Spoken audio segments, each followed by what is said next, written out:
What's going on, YouTube? So today I seen this on social media and I want to have a discussion about it because these are always interesting with me. If y'all see these, make sure y'all send these to me because I like these. I like this type of deal right here.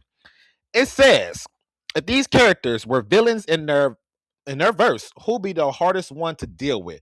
Now, off rip, I'm gonna say I have not watched JoJo Bizarre Adventures. I have not watched anything, so I cannot say anything about my man's right here. He probably is strong because they all, because he's on this list. However, I can't deal with that. But for the rest of these characters, I've seen everybody else's. I have not seen all of Bleach, so I'm not 100% sure how powerful my man's is. I know he's strong. I know 100% he's strong, but I'm not too for sure how strong he is. So let's talk about everybody else though. Um, and I'm assuming this right now. I'm gonna go in order. I'm gonna go in order.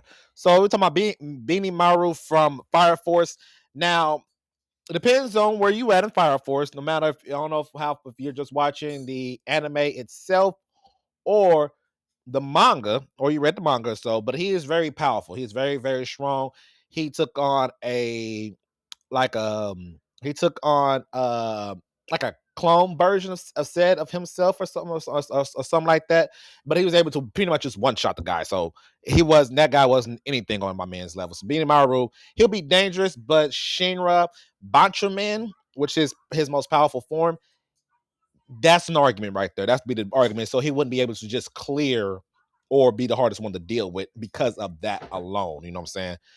Next up, we're talking about Gojo from JJK.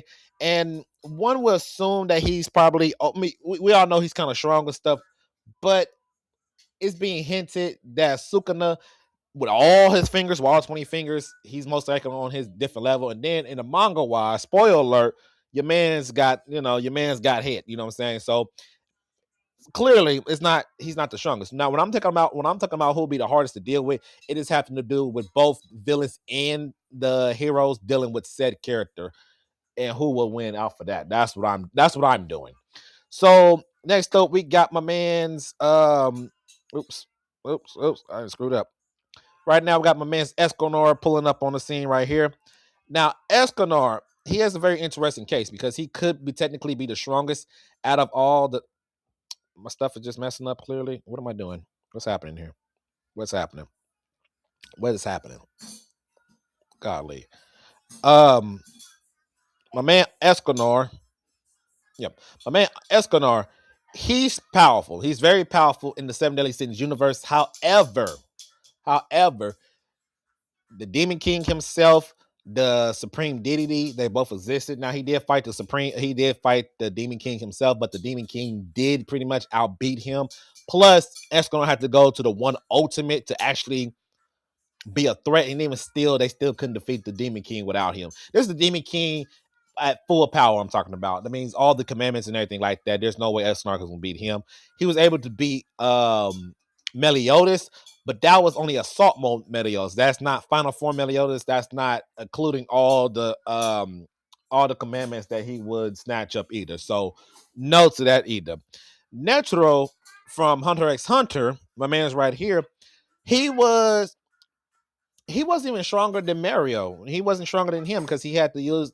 They literally put a bomb in his body if he lost his fight, and that's pretty much what ended up happening. You know what I'm saying? That did end up happening. He didn't even beat Mario because Mario still survived after that. So clearly, he's not the strongest. He's not going to be hardest to deal with. But like I said, my man's right here from Bleach. I don't know why I can't think of his name for whatever. Difficult. He's strong. He's definitely strong, but Aizen exists. The Soul King exists. Ichigo exists.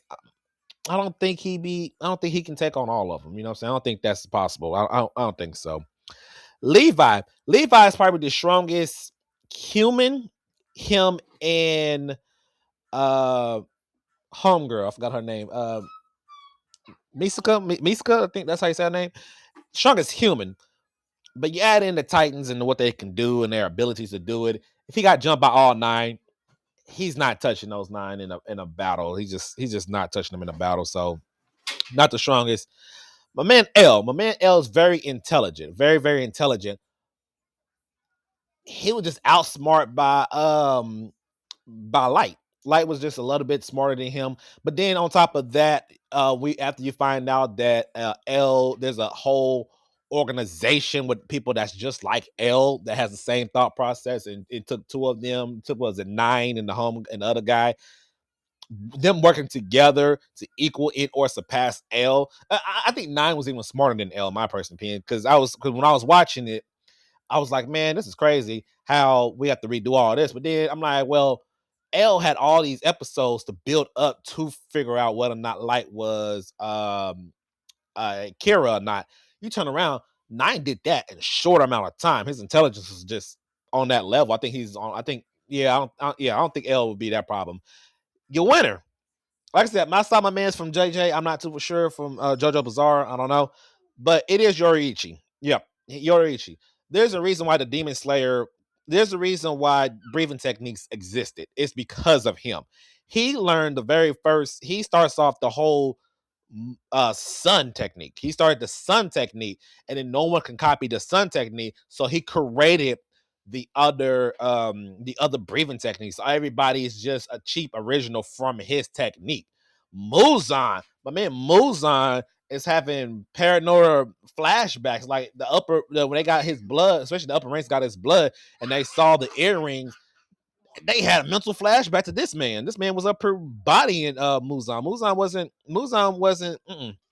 Muzan was happy this man couldn't touch him. His own brother spoils. His own brother is part of the upper class, and even then, that man wouldn't be able. That man couldn't even do his own brother's technique. So what is he gonna do about it? You know what I'm saying? So if this man had decided to be a demon, he'd have been the strongest demon in the whole verse. Don't forget, you guys, in the swordsman arc. Remember, they had that little doll that Tanjiro was training with. They had to get the doll 8 hands because they couldn't do Yororichi's my children. Y'all know what's up. He couldn't even do Yororichi.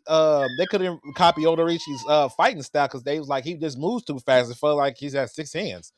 What is they supposed to do in that burst if this man pulls up? They can't do nothing. They're useless. Like I said, everybody else, I think they're strong. They'll be strong in that verse if they was villains or whatever. But I feel like everybody has a counter or double counters or even 9 of them right here. They have counters to what these people can do. Yororichi doesn't have a counter. He is the counter. I mean, there's nobody that can stop him if he was the upper rank, nobody can stop him. My personal opinion alone. You guys let me know down in the comment section who y'all think it is. Remember, take it as you're going to go verse the villains and the heroes. Everybody in that verse. So put them all as the verse and make them as the main villain and see who you think is truly the strongest of the villains. That's my perspective. Yororichi mostly clears his verse pretty easily, probably. That's just my opinion. Like, comment, subscribe. I'll catch y'all on the next one, though.